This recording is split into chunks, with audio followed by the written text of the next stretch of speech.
That will call the first case, United States of America versus Joseph Nagle. Mr. Kent. Thank you for the opportunity to go on the court's permission, I'd like to reserve 5 minutes.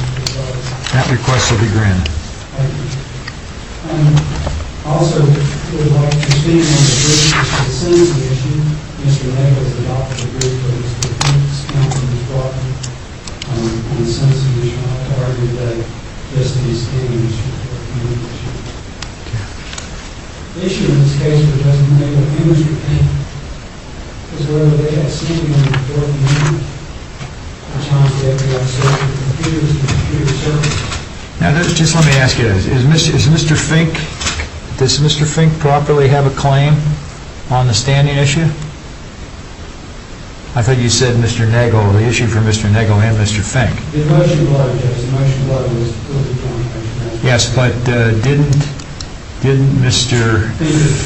Fink plead guilty before the decision was made on the motion to suppress? I did not mean that. I'm sorry, but I didn't mean to suggest that he would stand again. Okay. I just wanted to clarify that fact. Well, Thank you. I'm a lot more interested in the sentencing issue than I am in the standing issue, right? Well, we're going to have then the second set of arguments that are going to deal with this the sentencing issue. Okay. The district court in this case denied the motion to suppress based on the standing of Mr. Kent, keep your voice. That Mr. Nagle did have a reasonable expectation of privacy in the servers and computers of the company. And the recent conclusion of this court applied a form of analysis which I characterize as the employee analysis. That is, they look at cases where employees of companies or businesses were challenging the search of business premises. And those employee analysis cases, the courts have looked at particular facts and circumstances, what I call fact parsing, to determine if the employee had some particular factual relationship to the place within the search of the place of business that would give him a reasonable expectation of privacy, as that place would conserve, for example, his own desk or computer. What's that reasonable expectation of privacy based upon? Yes, now this goes to my, because the heart of the argument is the Fourth Amendment. As Justice Scalia said in the Jones case, the GPS tracking case of 2012, and as the court said in Lakers in the Fourth Amendment, the reasonable expectation of privacy, or what makes a search unreasonable, has to have a source outside of the Fourth Amendment itself. And historically, were those warrant searches or warrantless searches? I think it makes a difference. Because the question you're standing is a matter of... Well, standing's a bit of a misnomer in the Fourth Amendment, isn't it? When we talk about standing, we're usually talking about case or controversy, right? Well, this is standing as a term used to refer to as a single word for reasonable expectation of privacy. And in this case, clearly Schuylkill and CDS could have challenged the search, right? Clearly they could have, but they were not... Why didn't they? They were not the defendants in the criminal case. Have they filed some claim that the search was invalid? Have they filed a constitutional tort claim? Or? I don't know, Judge. But the question... I mean, I guess the fundamental question I'm struggling with is why would an individual have the opportunity to take advantage of a Fourth Amendment claim in his capacity as an individual when he availed himself of the corporate form and all of the entitlements and benefits that come with limited liability in the corporate form? Judge, part of my library, I call that the view that you would be disenfranchised, an individual would be disenfranchised of his Fourth Amendment rights just by virtue of the legal form by which he holds title to something that he owns. Let's say we were 100% shareholder. You own 100% of the shares. So it's just elected for tax reasons here. So Chapter S is elected for tax reasons to hold ownership of this thing in the corporate form. Now, are you arguing some form of automatic standing for Mr. Nagle just because he was a 51% shareholder? No, sir, but I'm arguing what Vegas itself says, which is that Conversely, it's almost inevitable that the owner of the thing will have standing, will have a reasonable expectation of privacy. How do you define owner? Here's the 51.1% control of the show. Is 40% enough? Well, Judge, the term that's used in, I think it's in Racus, is control.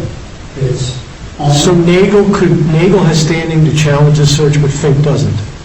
Even though Nagle only holds 2% more of the company than Fink. Fink is totally out of luck, but Nagle has a plenary argument here. But Judge, I don't know where we draw the line, but we don't have to draw the line in this case because Nagle is the majority shareholder. But what case support do you have? It's really, I guess you've got the Ninth Circuit.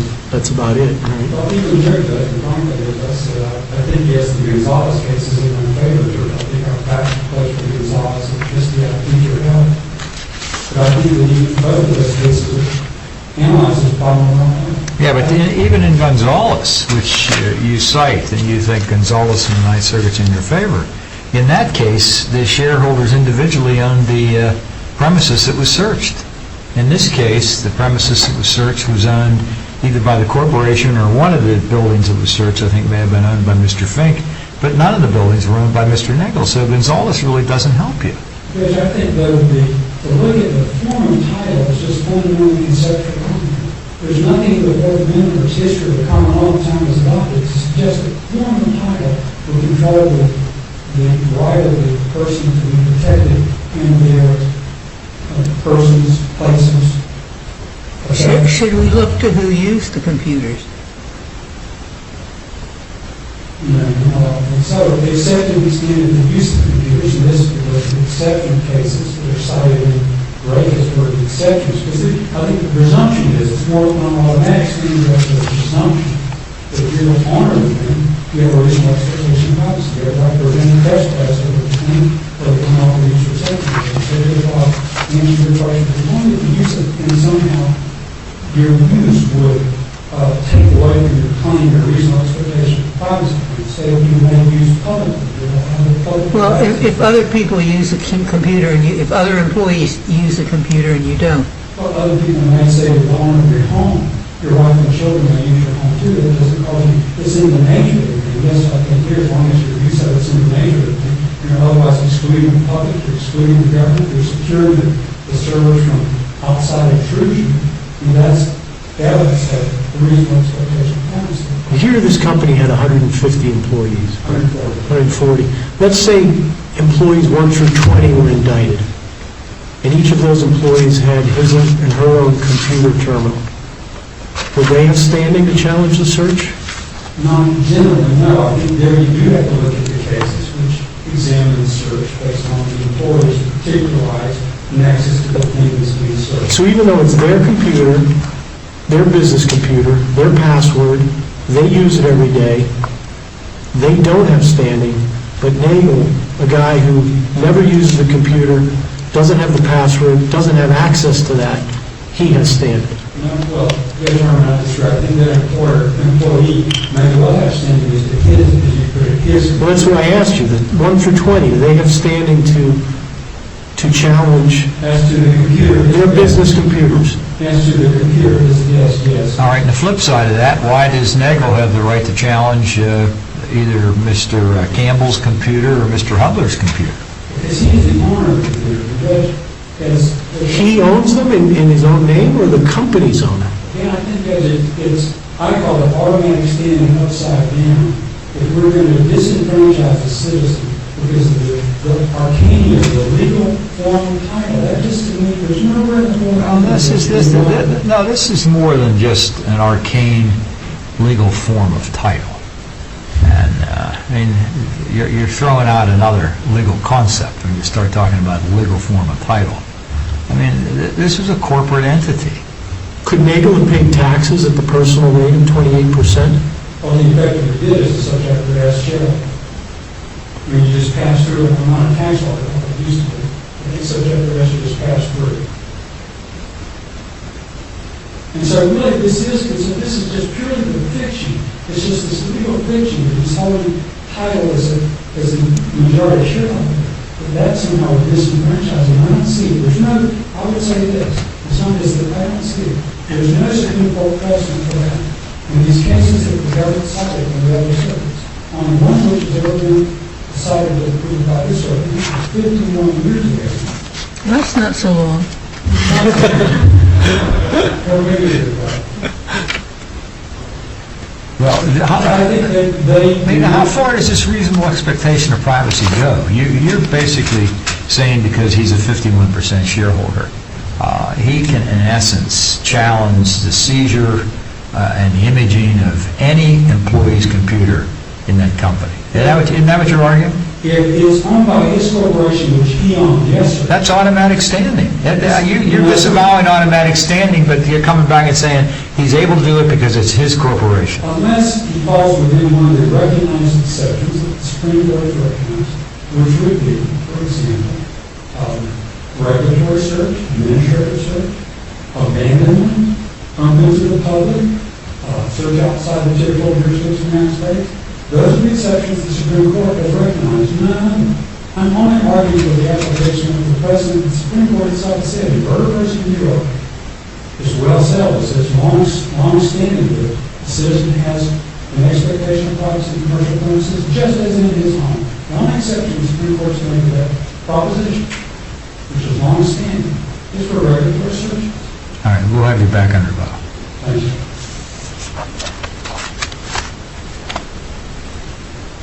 Ms. Ellickson? May it please the Court, Jenny Ellison of the United States, and with me at council table is Bruce Randler. The District Court properly denied Mr. Nagle's suppression motion because Mr. Nagle failed to carry his burden of establishing a legitimate privacy interest in any of the computers whose data he sought to suppress. As Mr. Nagle's argument here today demonstrates, he's relied principally and solely on his ownership of shares in the company at which he worked. But he had no personal connection at all to 11 of the 12 computers at issue. And the remaining computer was a shared company server to which 24 employees had access. And as the District Court found, he put a note... All right, why doesn't he have a reasonable expectation of privacy to the search of the server? Well, Your Honor, the server he actually referred to portions of the server as quote-unquote public. I think that's on page 276. But the record shows that only 24 people had access to the server. You're right, that's true, Your Honor. And he's one of the 24. He and Fink were two of the 24.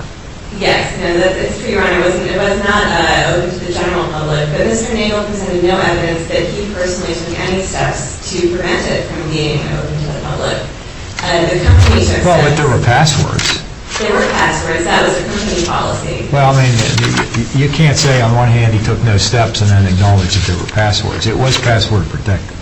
That was the security measure that the corporation had imposed on the server. Well, I mean, he may not get full benefit of everything because it's a corporate entity, but isn't there some credit at least to him as an officer for giving himself and Mr. Fink access and adopting password protection?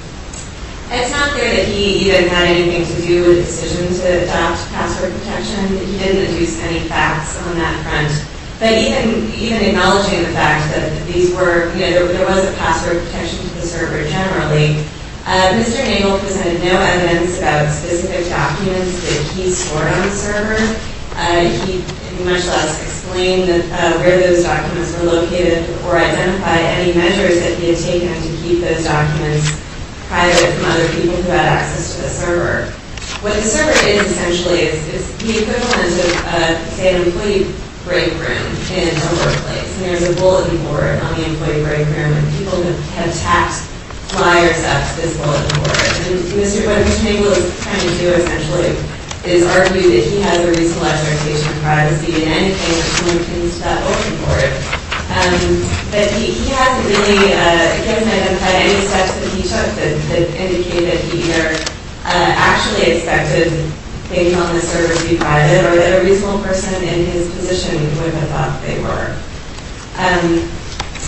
So it sounds like you're on board with a case-by-case analysis of whether an individual can assert a personal Fourth Amendment right in business property, rather than seeking a bright-line rule like the Second Circuit's decision in the Lego case that says there's this dichotomy between personal rights and business rights. Well, Your Honor, I think that what the Supreme Court's cases suggest is that this does have to be a case-by-case inquiry based on the facts of the case.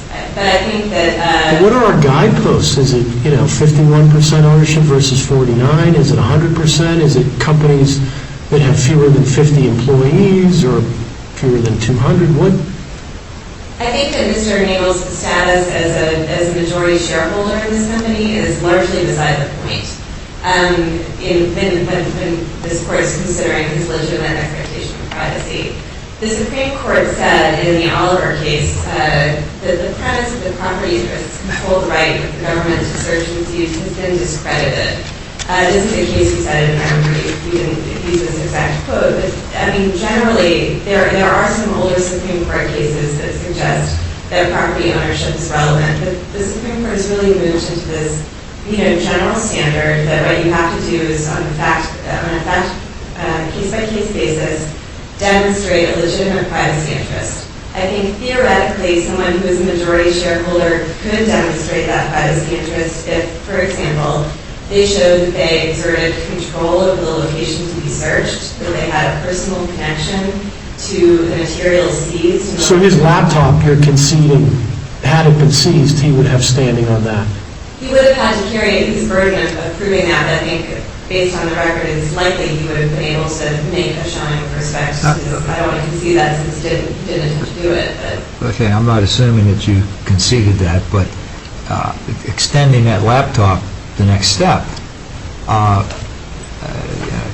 and we're talking really because the district court made this determination on Fourth Amendment standing. Why wouldn't he have standing to at least challenge the search of his emails? Well, Mr. Nagle, it's actually not clear from the record even where these emails were located. They were located on the server. There were some emails located on the server. He said that he wasn't sure where on the server they were, if they were in the public area of the server. And in fact, some companies actually outsource their emails to offsite locations. So on this record, on the facts we have, it's just not totally clear. I think theoretically, Mr. Nagle could have potentially adduced facts that could have satisfied the burden of showing that he had a privacy interest. But I guess my concern is he didn't get to that. Was he given an opportunity to get to that point if the court determined under these facts and the facts of the search and the warrant that was issued that he didn't have Fourth Amendment standing? Well, the district court held an evidentiary hearing at which Mr. Nagle had the opportunity to present evidence in support of his standing. And in fact, he attempted to do that. He testified at the hearing himself, and he also examined government agents who had examined his computers and attempted to ask questions of them about how the computers were configured. The agents had not looked at all of the issues that Mr. Nagle, I think, was hoping they had, and so they couldn't answer all of his questions on this point. But what Mr. Nagle could have done, since he did have the burden of demonstrating standing, is that he could have called his own witness. He had copies of his computers, and he could have called a witness to examine the computers and testify about how they were configured and how his email was somehow secured in a way on the server that made it somehow private to him. However, he wanted to attempt to demonstrate that. But he didn't do that. On this record, all we know is at best that his emails were stored somewhere on this server. We know that portions of the server were, in Mr. Nagle's own words, public, and he testified that he did not know if his emails were on the public portions of the server or not. So he just did not carry... So it's a failure of proof. At the end of the day, you're saying this is more of a failure of proof case than it is a case where we need to evaluate all the circumstances. Because there aren't that many circumstances, if I hear your argument. He didn't proffer them. He didn't put them before the district judge. Yes, I think this court needs to make its determination based on the facts in front of it. And based on the facts in front of it is the totality of the circumstances inquiry. But there just aren't enough facts for this court to conclude because he didn't do them. Well, there aren't many facts for us to look at as it relates to this particular question. But at the trial, at Mr. Nagle's trial, were any of his emails used to prove the government's case? That I'm not sure of, Your Honor. I think my counsel, Mr. Graham, and I have a better sense of that than I do because he was a trial counsel. I don't recall if any of his emails were used. Okay, and, all right. But even if some of his emails were used, it doesn't follow necessarily that they came from even his own email account. He was presumably emailing with other people in the company, and people who received his emails would have had copies as well. And so what Mr. Nagle would have to do is establish, in order to establish a right to even bring a suppression motion, I think he'd have to show that these copies were in his email account and that his email account was somehow private. But if the government obtained copies of his emails from other people in the company, Mr. Nagle wouldn't have standing to challenge that, because as soon as he sends the email to someone else, he can no longer expect that email will remain private, that copy of the email. So this is just, Mr. Nagle, he could have adduced these facts at the suppression hearing.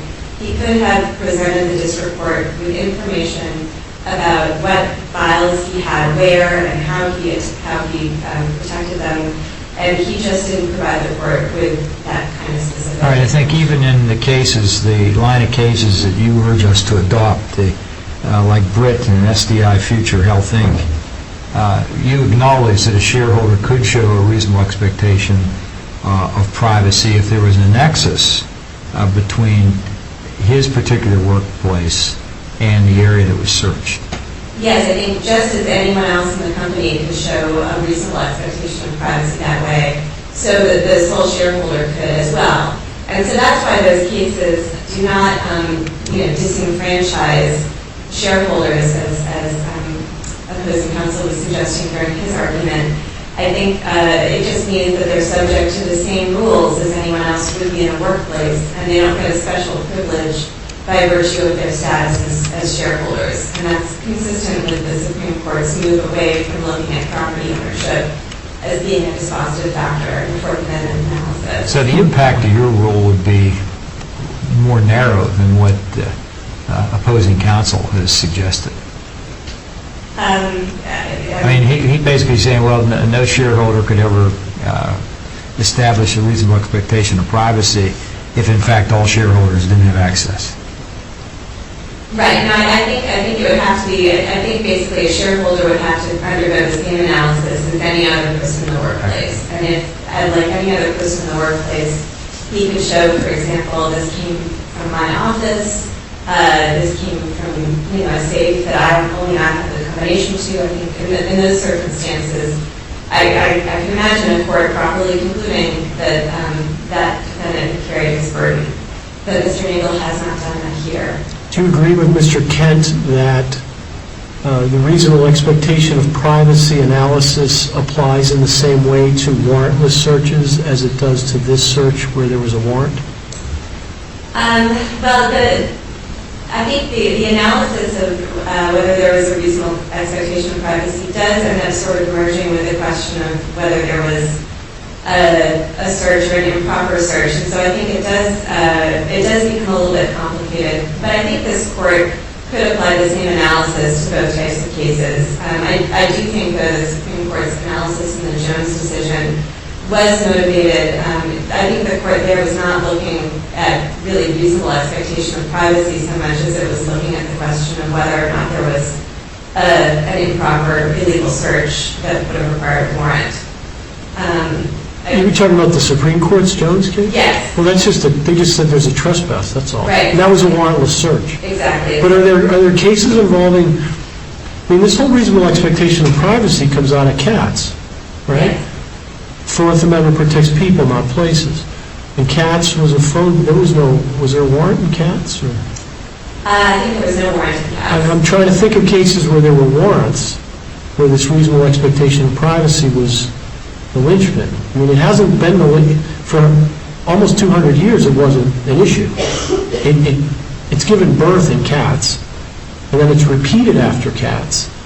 But in the cases I've seen, it's repeated in warrantless cases, not cases where there's a warrant. So are we sure it applies here?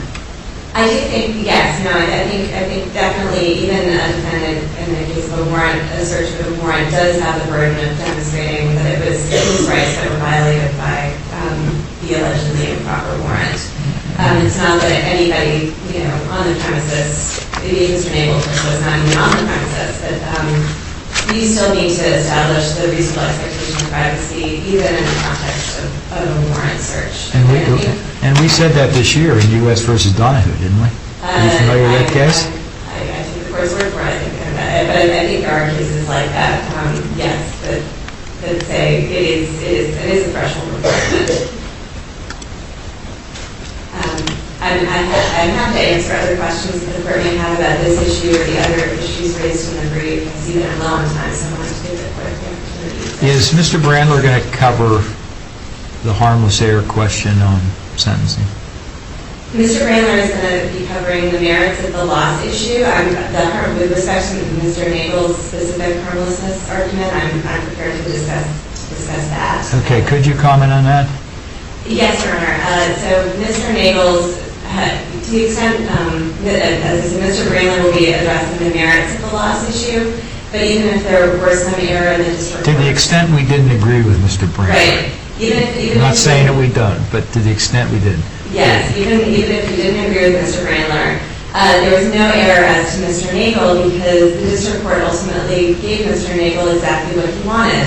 After giving him initially the loss calculation that gave him a 24-level enhancement, the district court then departed downward 10 levels and gave him a 14-level enhancement for loss, which was exactly what Mr. Nagle had actually asked for. And what Mr. Nagle thinks was, Well, he can only ask for a departure after he suffered the radical increase based on the high loss amount. So we don't know what would have happened had he not suffered the increase based on the loss calculation. Well, I think we do know what would happen because in addition to doing the downward departure, the district court also gave him a variance and varied down an additional 3 months below the bottom of his... But where did the district court make a plain statement that would indicate that the sentence would have been the same regardless of the sentencing? I mean, that's what we required in Zabielski, and I don't see that on this record. The district court did make it clear at sentencing that it had considered a number of the 35 factors, and in the statement of reasons in support of the variance, it said the court concluded that the sentence that it imposed was appropriate yet no greater than necessary to achieve the sentencing objectives. But that doesn't say anything about what the court would have done had the loss calculation been radically lower. Well, because, I mean, the loss calculation informs the starting point, right? You'd agree with that. yes. And if the starting point is here instead of here, we don't know where the district court would have ended up, right? Well, the district court ultimately lowered the loss calculation back down to what Mr. Nagle had originally asked for by doing the 10-level downward departure. And in the order, and I know Mr. Kent in his reply brief discussed the district court's order denying bail pending appeal.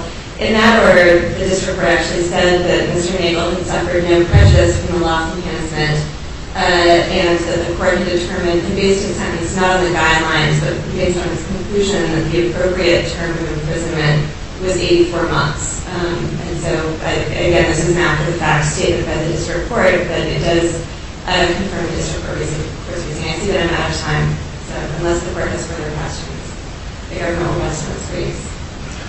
Okay, Ms. Ellickson. And Mr. Kent, we'll have you back on rebuttal. That's okay. Well, you came a long way. We'll allow you to get those few words. You said you were going to rest on Mr. Fink's argument on sentencing, but he may not, counsel for Mr. Fink may not argue the harmless error question for you. And it might be a little bit different. Even if we disagree with Mr. Brandler on the loss calculation, was that error harmless? Was it referred to you? Yes, I argue, of course, it's not harmless. I did out, since due to Canada, the court, I put in my reply brief language from Mr. Brandler's order denying the appeal by motion. Mr. Brandler didn't use the word likely there, and not only just on his post-trial statement. Number two, likely is not the Zabielski standard, which is high If she had said that at sentencing, you might have a much higher mountain to climb, right? But But she did not. it was not a sentencing hearing, it was That's right. bail. Denial of guilt on motion. I think that obviously didn't remember she could have made such a statement, judges all do. I've been many sentences, and that judge just pulled the rug out from under me by doing that, after we don't know whatever sentences got on his mutations. And so, clearly different, but knew that she could do that, she chose not to do that, that's what I would infer from this record. As to the standing regional expectation policy, I've asked the court to address it in the case, in the decision of court rights on my term, which is a broader whole. Judge Carmen, I don't know where we draw the line, but we don't have to make that kind of determination in this case. But our broader whole, I mean this, I think the Supreme Court clearly is not moving away from property rights and fundamental determination, but moving further toward it. Justice Scalia seems to be having today here, and Justice Scalia clearly said, he said that the property approach is the minimum that the citizens entitled to. His right is reasonable. All right, let me just agree with you on that. Certainly, when you read Jones, it's clear that property rights matter. But opposing counsel argued that there's a failure of proof here. I mean, if we analogize your argument to Jones, it would be like Jones doesn't just want a Fourth Amendment challenge on the car that he owns, that he's renting or driving, but he wants to assert a Fourth Amendment right on all of his co-workers, all of his employees' cars that are parked in the lot. And there's 139 of them. And he's going to say, well, I'm going to assert a right as to their vehicles and to their computers and to the server and the whole kit and caboodle. That's really what you're trying to get us to accept here. It's probably, no, sir. I'm trying to remember. There's no question, you said before, if it was the corporation, if there'd been some complaint that the corporation had brought one of the EPA cases, I forget the name of this, understanding here, but this DuPont and Everything the corporation owns, right. and so can it possibly be, I don't want to sound like community, but can it possibly be that an individual citizen has less of a right than the corporation are people too, as Kenneth Conley said. People are people too. And certainly the owner of the corporation, which is just a legal fiction, the ownership by subchapter S, this legal fiction, that cannot disenfranchise the citizen. All right, but that's that, I think, to Judge Fisher's point, that's that automatic standing you're asking for. It doesn't seem that you've made a record here. Let me give you some counterfactuals. Mr. Nagle gets on the witness stand and says, I'm very involved in our IT program. I'm not only the owner of the company, but I manage it, and I meet weekly with our head of IT, and we change our passwords every week, and I have access, because I'm very concerned about what my employees do, I have access to all of their computers, and we monitor what they're doing to make sure that they're not using it inappropriately or that we don't get hacked, et cetera, et cetera. There are a whole series of facts that you might conjure that would show that Mr. Nagle had some real interest in all of his co-workers' computers, but this record appears to be devoid of any of that. Judge Hartman, I disagree fundamentally with the starting point there. I don't think that's the sort of analysis of SDI future code. That's really in the parts of the individual. But let's say for homes, let's say it's a wealthy individual, like, again, Governor Romney. He has homes all over the world. He may have a home in the south of France that he sees once every 5 years. Let's put it in the United States. He has a home in Malibu that he sees once every 5 years. He's never there. He doesn't know who manages his home, who cleans it, who has the keys to the home. There's none of that. But if the government came in with a search warrant, searched his home in Malibu, he would certainly have the right to challenge it, because he's the owner of that home. But he's not a corporation owning that home. He's an individual owning that home, and I think there's a difference. I think that there is no difference. I do think the government... Well, I'm a Delawarean. I think there's a lot of difference. Well, there's not really in terms of the Fourth Amendment right, because what as Justice Scalia said, what is the source of the content of that privacy right in the Fourth Amendment? This basically goes back to the property right. The property right which preceded the adoption of the Fourth Amendment. And the essence of your argument is a family-owned S corp needs to be treated just like a person. For Fourth Amendment purposes, yes, sir. You didn't make any subsidiary attempt to try to show that the server, that he had an a more particularized right to privacy to the server or his email, did you? And that's what, to answer your question, I believe his email, some emails from him were used that were used to show that he was hiding or concealing, had knowledge of hiding or concealing the fraud. Now, as the government said, some of these emails were from back and forth. I would say they were very employees of the email chains for these, what might be considered incriminating ethics, that were very important. Well, Ms. Ellickson said you made no attempt to show that at the suppression hearing. Did you make an attempt, did you object to the introduction of those emails at trial? Because I think all of the motion to press objection was preserved throughout the case. I don't answer your question about that. But my point would be that this statement, I gave an footnote example in my reply, 10b-5 in insider trading. Much business information may be shared by many people in a corporation. That doesn't take away from the expectation of privacy. In fact, the heightened confidentiality of business information. Mr. Nagle did all that he could, and he didn't have to be a person. Doesn't have to be an IT director to make sure the IT director is doing his job, and make sure the person who knows the job secure this information is public and goes in the future. Okay. All right. We thank you, Mr. Kent. And we thank both Mr. Kent and Ms. Ellickson for their presentations on this part of the case. And